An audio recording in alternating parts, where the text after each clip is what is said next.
May the words of my mouth and the meditations of my heart find favor in your sight, O Lord, my strength and my Redeemer.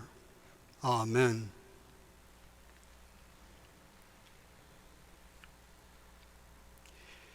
We had an amazing crowd at the cathedral yesterday.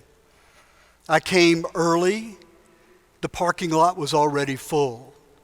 The farmers market was abuzz with joyous shopping. The parking lot was crowded as normal because everybody's waiting for that spot closest to the entrance.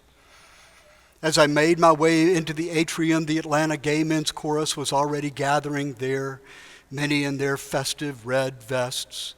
They would have not one but two concerts later in the day. I made my way to the atrium and there were kids just buzzing about, each being outfitted for their costumes in our children's pageant, which is being filmed this year. And as I walked into the nave, they told me I couldn't come in here because there was a practice going on. And then there was later a funeral in the memorial garden.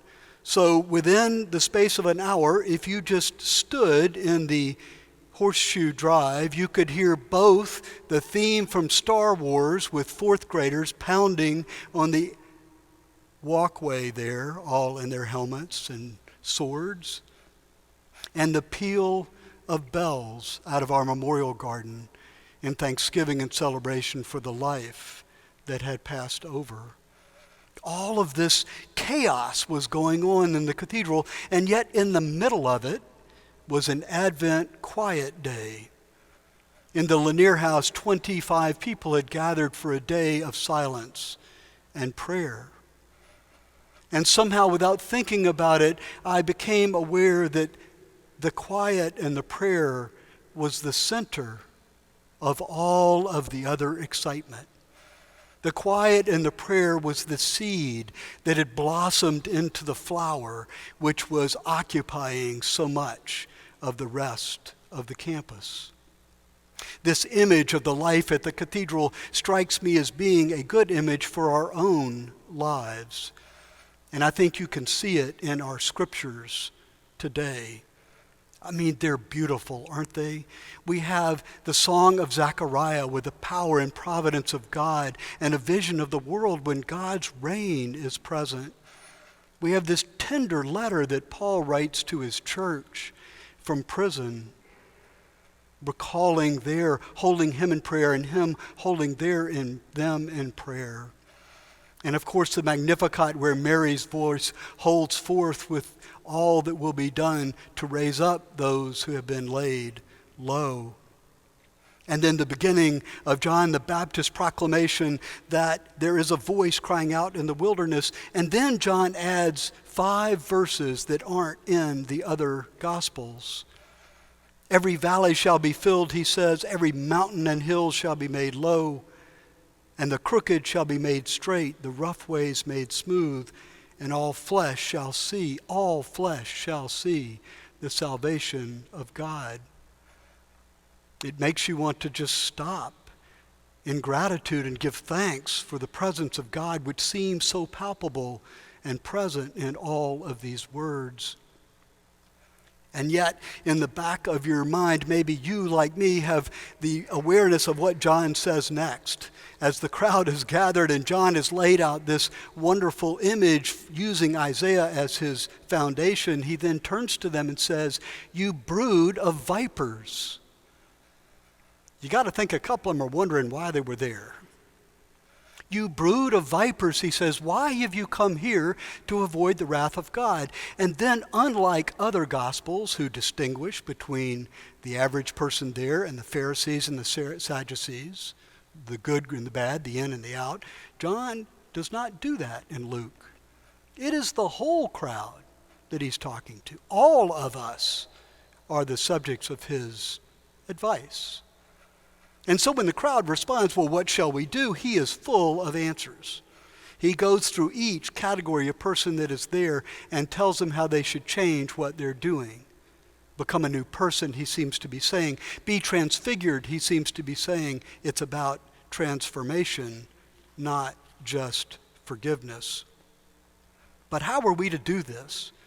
How are we to alter our behavior so that we do everything right? I don't think we can. And I don't think we ought to try, at least right away. I think that my experience at the cathedral provides the real answer. At the core, we must learn to be still, to be quiet, to be in solitude. That must become a part of who we are, because all of those changes that John is encouraging us to effect are not done by the sweat of our brow or the tensing of our muscles. They are accomplished by our being quiet and still. It's not about the decisions we make, it's about a state of being that we allow God to develop in us. It's about allowing something to rise up in us in that stillness within our awareness so that God's purpose can shine through. We are in a way like one of these beautiful stained glass windows when the white light of God on the outside shines through into a beautiful colored pattern. And that's how his purpose is worked out in the world. This is the season where we practice that stillness. This is a season where we practice that poise, that state of being. I finished my day in a baptism workshop. Families are gathered with their young children. In this case, it went from a child that was 2 to a child that was 10. COVID has really changed these baptism workshops. But as I went through my introduction exercises, asking each of them, why are you here? What attracted you to the cathedral? Why this community? The answers from this group, who came from all across the country, represented almost all socioeconomic classes, had great diversity in gender and sexual orientation. It was the same answer. We came here and were welcomed.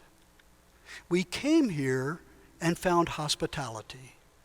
We came here and met people in the beauty of this place and with this music. We met people we wanted to be with.